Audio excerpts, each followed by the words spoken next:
में थोड़ी देर रील्स बन के अचानक से वो उतर के चले गए बीच में ही इवेंट के। थोड़ी देर मैंने रील बनाई, अनाउंस ये किया गया कि अभी इवेंट दोबारा स्टार्ट होगा, डिनर के लिए अनाउंस कर दिया गया, मैं भी उतर के चली गई और इवेंट वहां पे खत्म हो चुका था। अनाउंस किया गया था सिर्फ कि दोबारा होगा।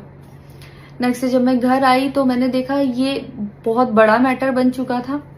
मैंने उन लोगों से कांटेक्ट करने की कोशिश की, किसी ने मेरा फोन पिक नहीं किया, ना ही उन लोगों ने फोन करके मुझसे हालचाल पूछा कि परेशान हो या कुछ भी, नहीं, कोई हालचाल नहीं लिया। मैं पोस्ट करना चाहती थी, जो लोग लिख रहे थे कि मजे आए या हंस रही है, मैं रिप्लाई में पोस्ट करना चाहती थी। मेरे को किसी का कॉल आया था कि पवन सिंह की पीआर टीम बहुत स्ट्रांग है और कुछ भी ऐसा वैसा मत लिखना और ना पोस्ट करना, क्योंकि वो लोग अगर कुछ लिखेंगे ना बहुत कुछ उल्टा लिख देंगे तुम्हारे लिए और बहुत कुछ कहेंगे और बहुत बड़ा मैटर बन जाएगा। अभी जितना परेशान हो उससे ज्यादा परेशान हो जाओगी, तो छोड़ो। मैंने ये सोच के इस चीज को अवॉइड किया। मुझे लगा 1-2 दिन में मैटर थोड़ा ठंडा हो जाएगा, कोई बात नहीं।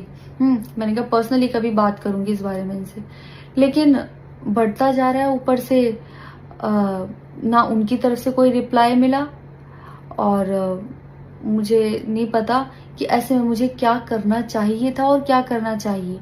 आप लोग मुझे बताओ, मुझे ऐसे में क्या करना चाहिए। मैं बिल्कुल भी सपोर्ट नहीं करती कि हाँ ये चीज नॉर्मल है या इसको नॉर्मल समझूं।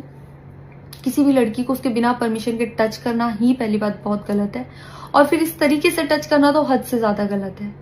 यही सेम चीज अगर हरियाणा में हुई होती ना तो मुझे जवाब देने की जरूरत नहीं पड़ती, यहाँ की पब्लिक अपने आप जवाब दे देती, यहाँ की ऑडियंस फुल सपोर्ट करती और जवाब देती। लेकिन मैं उनकी जगह पर थी, वो यहाँ पे नहीं थे।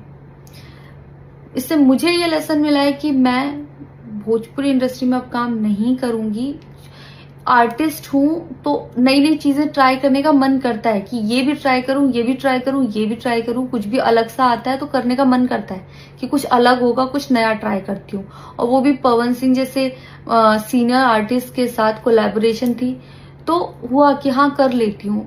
होता है, अगर वो भी नहीं होते तब भी अगर कोई मेरे पास मराठी का भी प्रोजेक्ट आता तो मैं सोचती कि हाँ कुछ चेंज होगा, कुछ नया सीखने को मिलेगा, ट्राई करती हूँ। पर ये भोजपुरी में काम करने के मेरे साइड इफेक्ट थे जो मेरे साथ हुए। मैं अपने परिवार में, अपने हरियाणा में खुश हूं, मुझे नहीं करना काम भोजपुरी में।